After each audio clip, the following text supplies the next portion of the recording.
Welcome everyone. In the previous lecture, we discussed the male reproductive system. Male reproductive system को हम लोगों ने काफी अच्छे तरीके से देखा था. अब इस लेक्चर में जो चीजें वहां पर बच गई थी वो हमें डिस्कस करना है, जैसे कि passage of the sperm, structure of the male gamete that is sperm and the spermatogenesis. Clear. और structure of the seminiferous tubules को हमें देखना है.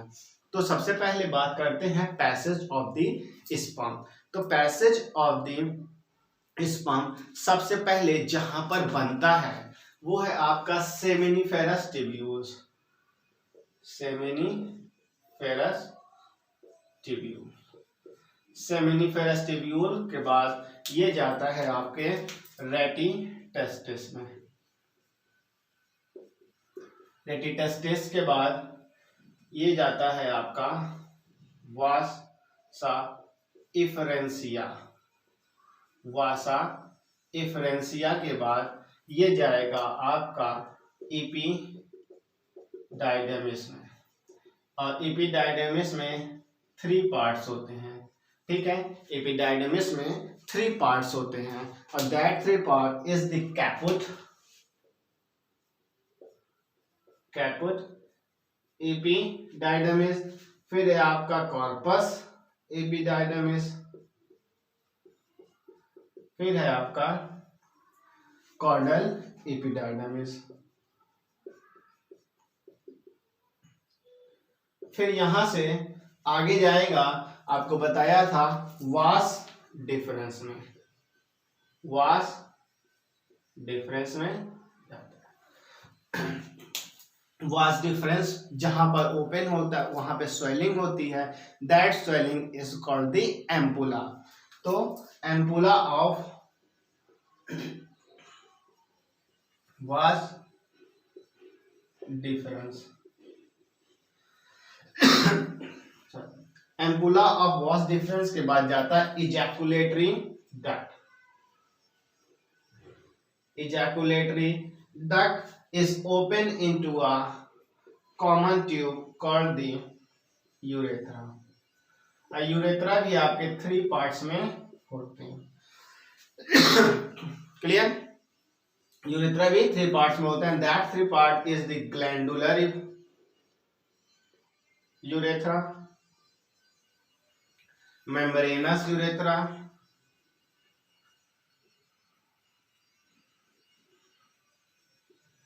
and the penile urethra. Penile urethra. And this penile urethra is finally open to urethra orifice, जिसको हम metres भी कहते हैं. क्लियर. तो दिस इज द रूट. ऐसे हमको चलना है. अब इसके बीच में कहीं से भी क्वेश्चन पूछेगा तो आप यहां पर आंसर दे सकते हैं. इसके बीच में कौन सा स्ट्रक्चर प्रेजेंट है, या इसके पहले कौन है, इसके बाद में कौन है, इस टाइप से क्वेश्चन पूछेगा पैसेज ऑफ स्पर्म से रिलेटेड, तो आप यहां पे सारा आंसर दे सकते हैं. Now we are going to discuss the structure of the sperm. Structure of sperm को हम लोग डिस्कस करते हैं. स्ट्रक्चर ऑफ स्पर्म ये जो है आपके 4 पार्ट्स में डिवाइडेड होते हैं. It consist of 4 part. Structure of sperm. This structure of sperm it involves 4 part. It involves 4 part and that 4 part is your head, neck, middle piece and the tail. And tail is the longest part of the sperm. ये longest part होते हैं और यहां पर movement show होता है and that movement is the whiplash movement. whiplash movement जो आपका zigzag movement होता है, इस तरीके मूव करता है. ठीक है, zigzag movement होता है, इस तरीके लहराते हुए वो फीमेल गैमेट तक पहुंच जाता है. और इसमें जो है कि माइक्रोट्यूब्यूल्स होते हैं, ये 9+2 के पैटर्न्स में अरेंज होते हैं. क्लियर. तो ये टेल हो गया। मिडिल पीस, और इसको जो हम लोग एक एक करके डिस्कस करते हैं। ये जो आपका ये जो है कि स्पर्म्स है, ये प्लाज्मा मेम्ब्रेन से कवर्ड होते हैं, प्लाज्मा मेम्ब्रेन से कवर्ड होते हैं। क्लियर? तो हम लोग एक एक को डिस्कस करते हैं। पहले प्लाज्मा मेम्ब्रेन, फिर हम लोग जो है कि सेंट्रियोल्स प्रेजेंट है, फिर आपका न्यूक्लियस है, माइटोकॉन्ड्रिया, एक एक करके डिस्कस करेंगे ताकि सब चीजें क्लियर हो जाए। तो सबसे पहले हम लोग प्लाज्मा मेम्ब्रेन की बात करते हैं। प्लाज्मा मेम्ब्रेन जो कि सभी को पता है लिपिड और प्रोटीन से बने होते हैं, लिपिड प्लस प्रोटीन इसमें प्रेजेंट होता है। तो ये सबसे पहला पार्ट है। दूसरा, इसके जो हेड पर स्ट्रक्चर प्रेजेंट है, that is called the acrosome. Acrosome की जो फॉर्मेशन है वो कहां से हुआ है? वो हुआ है गोल्गी बॉडी से, एक्रोसोम। तो इनका जो फॉर्मेशन हुआ है वो फॉर्मेशन कहां से हुआ है? गोल्गी बॉडी या एपरेटस से हुआ है। ठीक है। अब यहां पर इसी एक्रोसोम में फर्टिलाइजिंग एंजाइम है, फर्टिलाइजिंग एंजाइम प्रेजेंट होते हैं। और ये फर्टिलाइजिंग एंजाइम आपके 4 होते हैं जो कि फीमेल गैमेट्स में फ्यूज करने में हेल्प करते हैं। ठीक है। तो first one is your acrosin, acrosin is the enzyme, and second one is hyaluronidase, hyaluronidase, and third one is corona penetrating enzyme, fourth one is disintegrin peptides।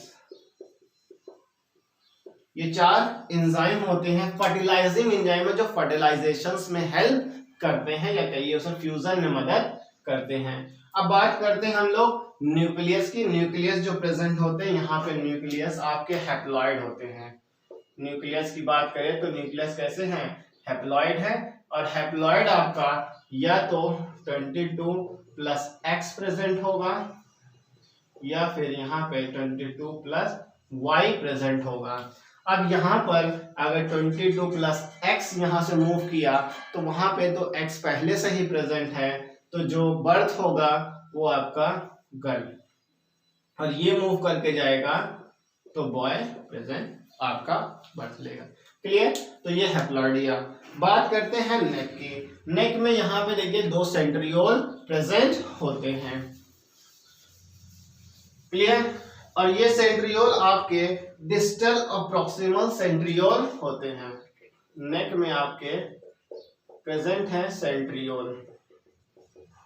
ठीक है। अब यहाँ पे 2 सेंट्रियोल है, एक है आपका प्रॉक्सिमल सेंट्रियोल और दूसरा है distal centriole. Clear?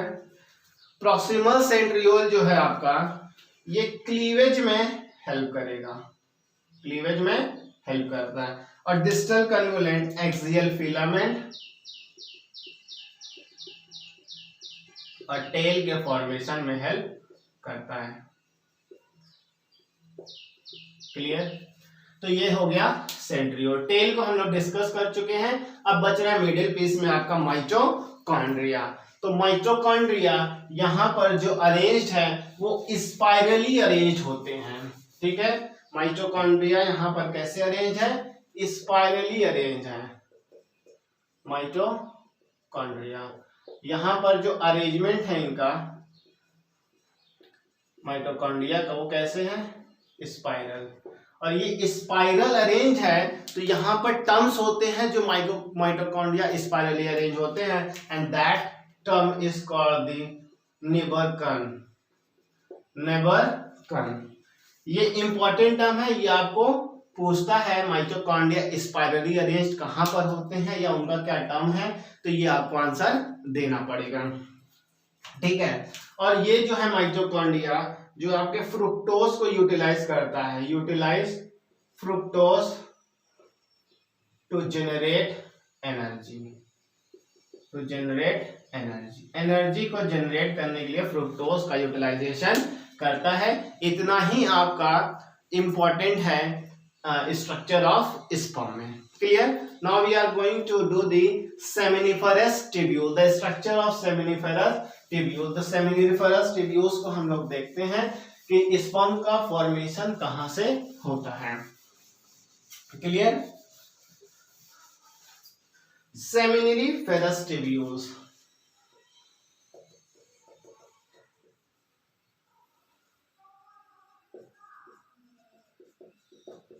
Seminiferous tubules अगर स्ट्रक्चर देखें सेमिनिफरस ट्यूब्यूल्स का, तो ये टेस्टिस के अंदर आपके यहाँ पे लोब्यूल्स के फॉर्म में प्रेजेंट होते हैं। क्लियर? अब देखिए एक टेस्टिस में आपके 250 लोब्यूल्स प्रेजेंट होते हैं। ठीक है?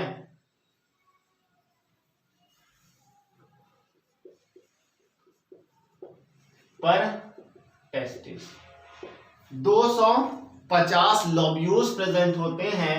ये लोब्यूल्स है आपका एक टेस्टिस में, और एक लोब्यूल्स में 3 सेमिनिफेरस ट्यूब्यूल्स प्रेजेंट होते हैं। That means 3 seminiferous present in a per testis, पर लोब्यूल्स। तो एक लोब्यूल्स में आपके 3 सेमिनिफेरस ट्यूब्यूल्स प्रेजेंट होते हैं। ठीक है? तो यहां पर आपके ऐसे सेमिनिफेरस ट्यूब्यूल्स प्रेजेंट होते हैं, 3 स्ट्रक्चर प्रेजेंट होते हैं। और इसी सेमिनिफेरस ट्यूब्यूल्स में आपके सेल्स होते हैं, and that cell is the Sertoli cell. यहां पे सेल्स प्रेजेंट होते हैं जिसको हम बोलते हैं सर्टोली सेल। अगर स्ट्रक्चर देखें सर यहां पर, तो कुछ इस तरीके से स्ट्रक्चर प्रेजेंट होते हैं। ठीक है? अगर 3 देखते हैं एक लोब्यूल्स में, तो इसी में ही आपके सेल्स प्रेजेंट होते हैं। ठीक है? तो ये अंदर वाले आपके सेमिनिफेरस ट्यूब्यूल्स हो गए। क्लियर? तो ये आपके सर्टोली सेल हो गया और ये सेमिनिफेरस ट्यूब्यूल्स हो गया। क्लियर? और ये टिश्यू होते हैं यहाँ पे ऐसे चारों तरफ। क्लियर? अब इसको देखते हैं सर्टोली सेल क्या करता है। क्लियर? तो ये जो है आपके सर्टोली सेल हैं, इसको नर्स सेल भी कहते हैं। ठीक है? इसको सस्टेंटिकुलर सेल भी कहते हैं। तो किसी भी नाम से पूछे जिसको आप बता सकते हैं, sustentacular cell, nurse cell, Sertoli cell. तो सेमिनिफेरस ट्यूब्यूल्स या गैमेटोजेनेसिस के समय जो हार्मोन आपका वर्क करता है, ठीक है, हार्मोन जो वर्क करता है वो हार्मोन आपका FSH है, follicular stimulating hormone.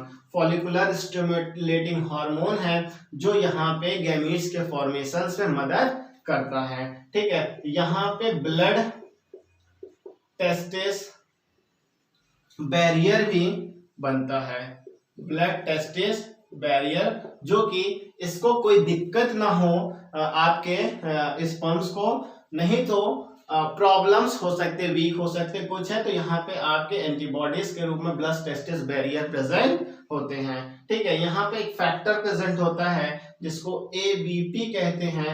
ABP means androgen binding protein, androgen binding protein present होते हैं।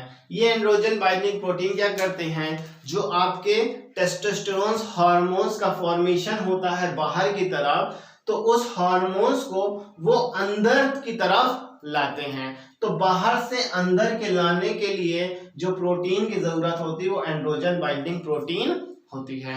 ठीक है? और यहाँ पर AMP भी प्रेजेंट होते हैं, AMF, एंटीम्यूलेरिक फैक्टर। ये एंटीम्यूलेरिक फैक्टर क्या होते हैं, एंटीमुलेरियन फैक्टर, ये फीमेल में प्रेजेंट होते हैं।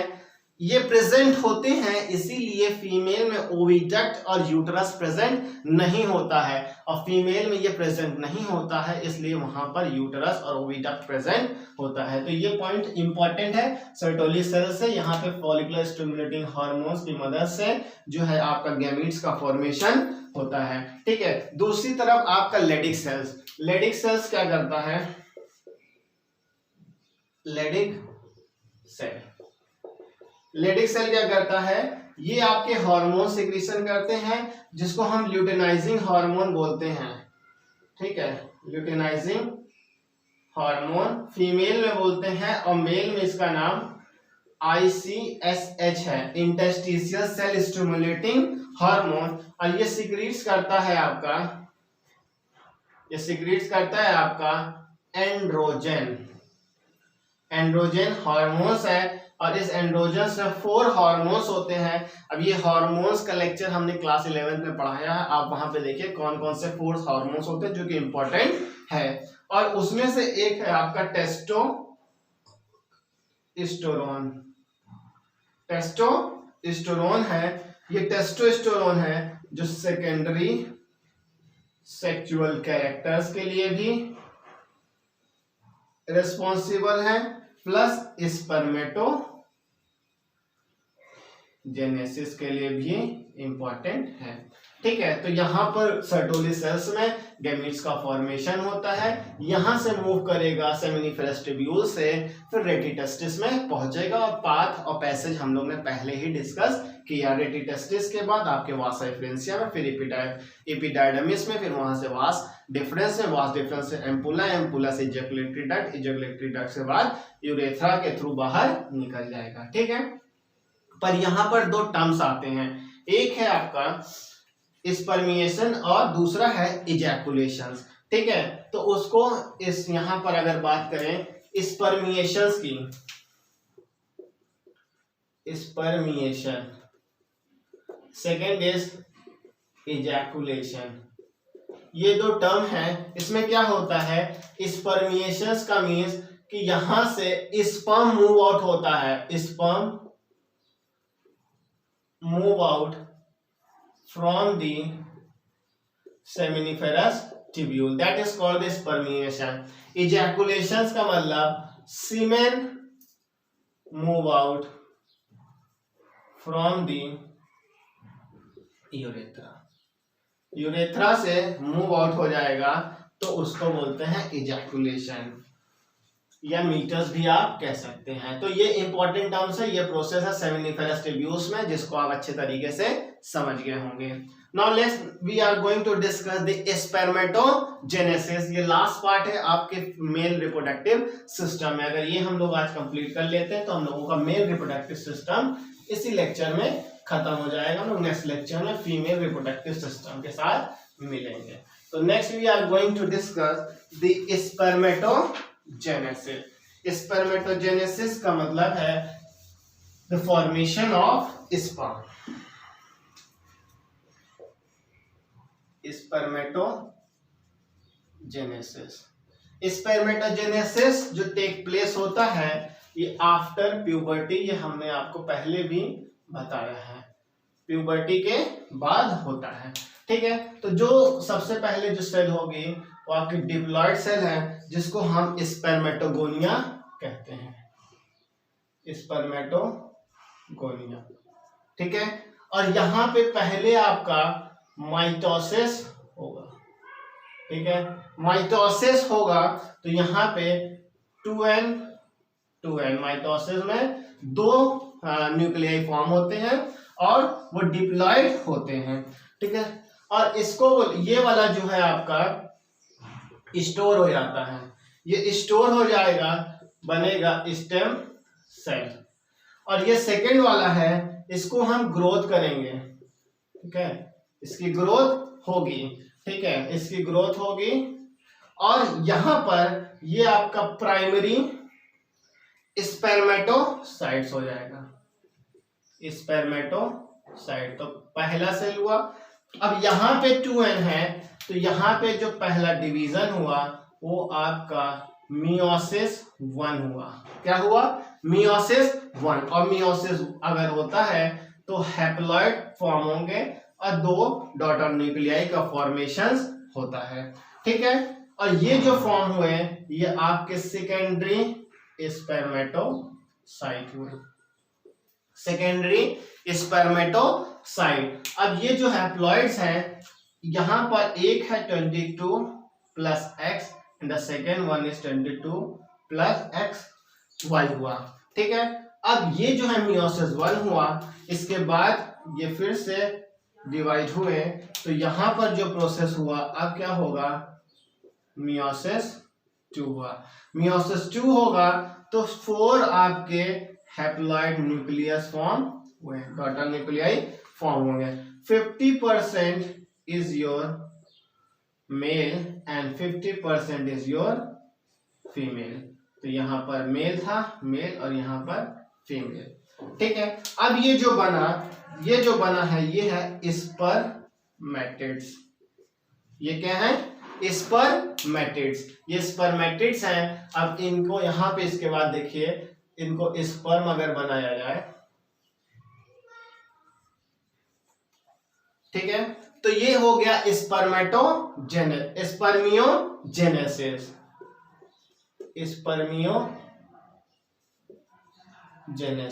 स्पर्मियोजेनेसिस हुआ। यहां पर क्या है? जो सेल, ये जो है आपके स्पर्म, ये इमैच्योर होते हैं। ठीक है, इमैच्योर होते हैं। जब ये मैच्योर हो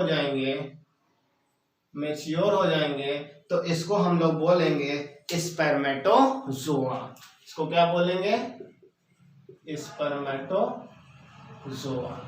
तो एक एक टर्म यहां पर इंपॉर्टेंट है। ये है आपका स्पर्मेटोजेनेसिस और स्पर्मिएशन, इजैकुलेशन हमने बताया। सेमिनिफेरस ट्यूब्यूल से जब गैमीट्स मूव होता है, स्पर्म मूव होता है, उसको स्पर्मिएशन, और जब यूरेथ्रा के से थ्रू मूव करेगा, तो इस सीमेन मूव करता है तो उसको इजैकुलेशन कहते हैं। स्पर्म और सीमेन का डिफरेंस हमने फर्स्ट लेक्चर में अच्छे से बताया, वहां पर आप उसको देख सकते हैं। फिर से इसको एक बार समझिए। स्पर्मेटोगोनिया में पहले माइटोसिस होगा जिसमें 2n और इक्वल नंबर ऑफ यहाँ पे क्रोमोसोम फॉर्म होंगे। एक जो होगा स्टेम सेल्स बनेंगे, इसको स्टोर करेंगे, दूसरे को ग्रोथ करेंगे। तो पहला जो आपका यहाँ पे न्यूक्लियाई है वो प्राइमरी स्पर्मेटोसाइट है। फिर यहाँ पे मियोसिस होगा तो 2 हैप्लॉइड होंगे, वो सेकेंडरी स्पर्मेटोसाइट हुआ। 20 हैप्लॉइड है, 22 plus X female and 22 plus Y is male. यहाँ पे मियोसिस 2 होंगे तो 4 हैप्लॉइड डॉटर न्यूक्लियाई फॉर्म होंगे। 50% चांसेस मेल के हैं, 50% प्लस फीमेल के हैं। और ये जो सेल्स बने ये स्पर्मेटिड्स हैं। स्पर्मेटिड्स को आपके इस स्ट्रक्चर फॉर्मेशन करने के लिए जो प्रोसेस होते हैं उसको स्पर्मियोजेनेसिस कहते हैं। यहाँ पे स्पर्म आपका इमैच्योर होते हैं, जब स्पर्म मैच्योर होंगे तो इसको स्पर्मेटोजोआ कहते हैं। तो this is all about the mail reproductive system. तो हमने इस लेक्चर में आपका मेल रिप्रोडक्टिव सिस्टम खत्म किया। नेक्स्ट लेक्चर में हम लोग फीमेल रिप्रोडक्टिव सिस्टम के साथ मिलेंगे। Thank you.